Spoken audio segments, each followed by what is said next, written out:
Hai anak pinter, jumpa lagi dengan Ibu Lilis. Bagaimana kabarnya pagi ini? Mudah-mudahan sehat selalu. Assalamualaikum warahmatullahi wabarakatuh. Selamat pagi, salam sejahtera untuk kita semua.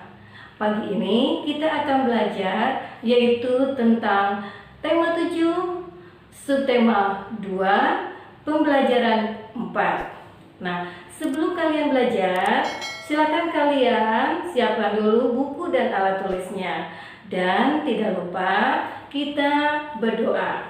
Berdoa dimulai. Selesai. Ya, kita mulai belajarnya ya, yaitu pembelajaran 4.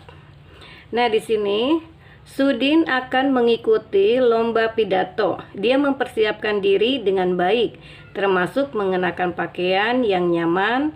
Mengapa Sudin harus mengenakan pakaian yang nyaman? Ya. Nah, di sini kita pelajari di ini tentang cara menjaga kesehatan reproduksi pada masa pubertas ya. Ibu akan bacakan.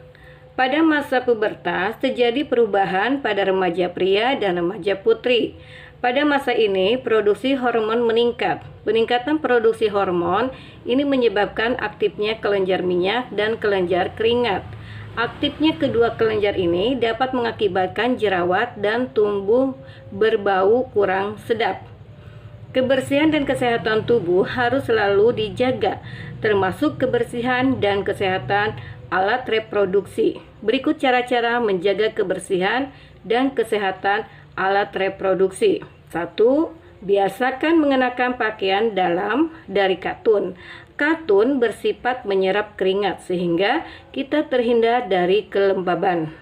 Kelembaban pada lipatan kulit dapat menyebabkan tumbuhnya jamur kulit. Gantilah pakaian dalam setiap kali habis mandi atau setiap saat kamu merasa lembab pada pakaian dalammu.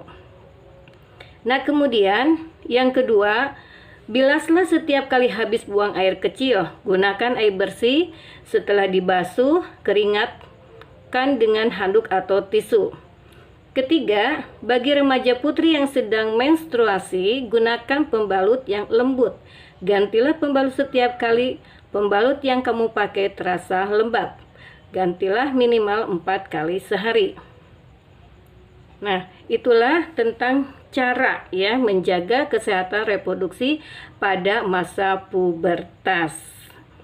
Nah, sekarang kita akan beralih ke muatan pembelajaran yaitu bahasa Indonesia, yaitu tentang bagaimana pidato yang dibaca Sudin dalam lomba.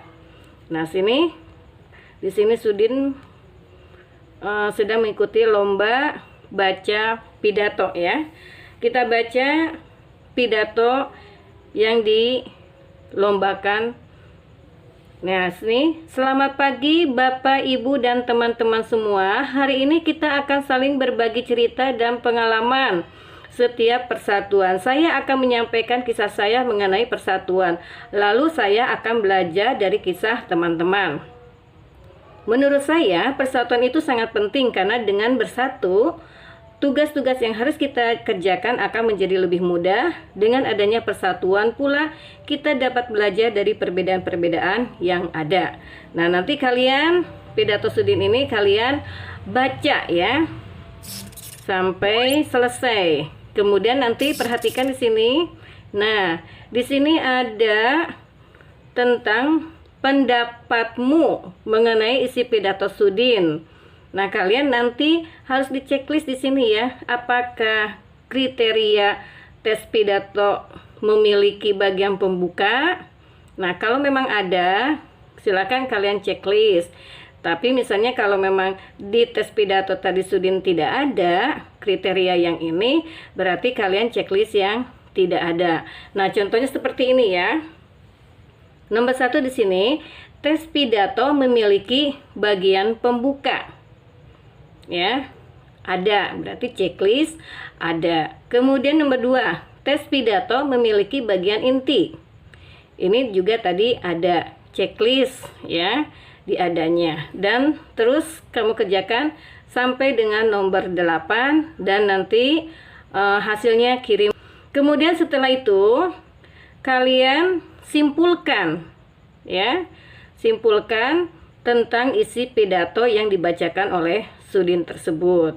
Nanti hasil kesimpulannya bisa kalian kirim.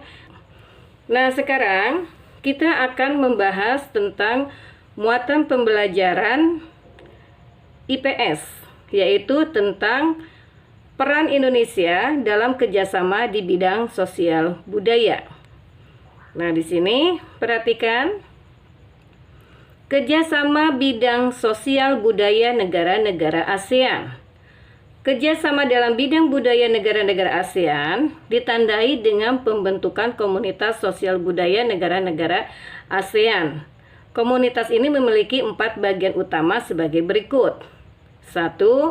Mengelola dampak-dampak sosial dari integrasi ekonomi. Kedua, membentuk masyarakat yang lebih peduli dan berbagi untuk mengatasi isu-isu kemiskinan, keadilan, dan pengembangan sumber daya manusia. Ketiga, meningkatkan perlindungan lingkungan.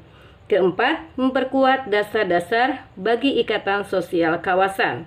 Kemudian, kerjasama nyata dalam bidang sosial budaya negara-negara ASEAN antara lain sebagai berikut. 1. Pertukaran kunjungan antar seniman ASEAN. Kedua, festival lagu dan lomba menyanyi negara-negara ASEAN.